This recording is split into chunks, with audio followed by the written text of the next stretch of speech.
దురలవాట్లు ఏం లేవా? తేడాలు ఏం చేయలేదా? పుట్టిన దగ్గర నుంచి పరిశుద్ధంగా వచ్చారా? ఏం తప్పులు లేవా? ఇష్టం వచ్చినట్టు బతికాంగా. అసలు ఎట్ట బతుకుతున్నావో, ఏం మాట్లాడుతున్నావో, ఏం చేస్తున్నావో, ఎలా ఏం కోతలు కూస్తున్నావో ఏమన్నా తెలిసిందా మనకి? అది ఇప్పుడు తెలిసినాయి.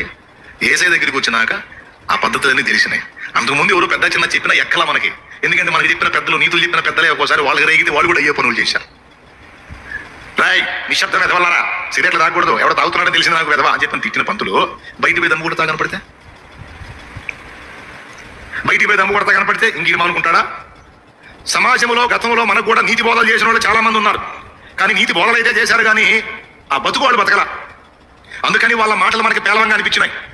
ఆఖరికి నాన్న కూడా నీతులు చెప్పాడు. కానీ నాన్న కోపం వచ్చినప్పుడు అమ్మ మీద చేసిన దాడులు, మన మీద చేసిన దాడులు, ఆయన వేసిన తప్పటడుగులు మనకు తెలిసినప్పుడు ఏడిచావు పెద్దలు వేద పండితులా చెబుతున్నావు, నీ 24 నేను చూసుకున్న తర్వాత జీవితం అని అడిగిన కొడుకులు ఉన్నారు, కూతుళ్ళు ఉన్నారు. సరిపోయింది.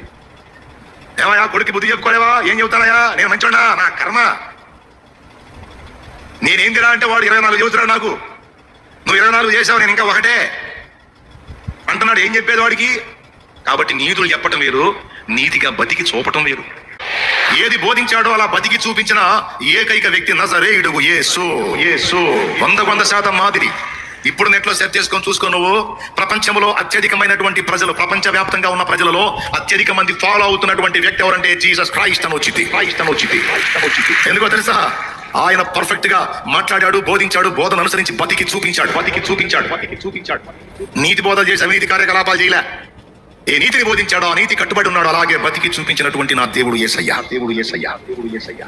ఒకప్పుడు మనం సాతాను కాడి కింద ఉన్నాం. మనకి నీతి బోధలు తెలుసు, మంచి మాటలు తెలుసు, అయినా సరే ఎలా బతకాలో మనకు తెలియదు. ఎందుకంటే మనకు మాదిరిగా ఇచ్చే వాళ్ళు ఎవరు లేరు.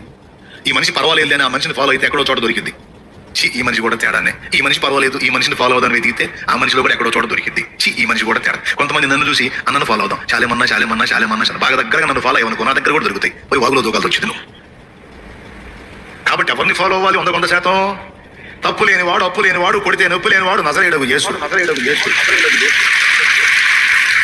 మార్గము సత్యము జీవము యేసు. చాలేమన్నా చెప్పానా?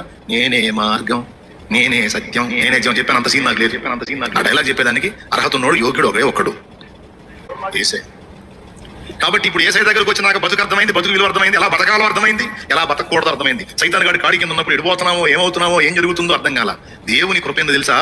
దేవుని బిడ్డల్ని మన దాకా నడిపించి ఏసై గురించి మనకు తెలిసేటట్టు చేసి, నువ్వు వచ్చావంటే ఇక్కడికి నీ కోసం కష్టపడ్డోళ్ళు ఉన్నారు, ఇక్కడ దాకా నేను తీసుకొని రావడానికి.